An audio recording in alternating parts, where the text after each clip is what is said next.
خۆڵکیەوە چیان؟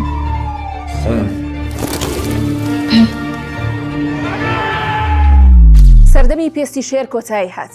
ئێستا زنجیرەی وەحشی هەموو ڕیکۆردەکانی مێژووی درامایێرانی شکاندووە بووە تەخاوەنی بەرزترین ڕێیتینگی IMDb. ومەن سەیدی ئەو دەرهێنەرەی کە بە زنجیرەی قورباغە ناوبانگێکی گەورەی پیدا کردو. زنجیرەی ئێرانی خستە ئاستێکی جیهانیەوە. ئێستا بە زنجیرە گەڕاوەتەوە بە ناوی وەحشی کە لە ڕووداوێکی ڕاستیەوە وەرگیراوە بۆ ئەوەی دووبارە هەرچی سنوورەکانی دراما هەیە تێک بشکێنێت. لەم شاکارە نوێدا هومەن پەردە لەسەر جیهانێک لادەبات کە مرۆڤبوون لە هەموو شتێک گران بەهاتر و مەترسیدارترە. وەحشی باسی و گۆڕانکاریە ترسناکەیە کە بەسەر ناخی مرۆڤدا دێت. زنجیرەکە پڕە لە گرژی و دڵەڕاوکەی بەردەوام. زۆر ئەمەوێت باوەڕ بەخۆم بێنم کە ئەمە تەنها زنجیرەیە کەوتەوە. بەڵام نوان نەشاهانەکەی جەواد عیزەتی ناهێڵێت. میوزیک و گۆرانی و دیمەنە سارد و سەیرەکانی ئالوودەی خۆیانت دەکەن. خاوەن چیرۆکێکە کە ڕەحم بە هیچ کارکتەر و بیرەرێک ناکات.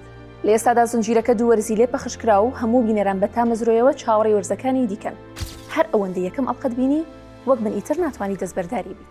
ئەمەوێت پێتان بڵێم ئاگاداری و دڕندەی ناختان بن، چونکە وەحشی تەنها ناوێک نییە، ناسنامەی هەمومانە.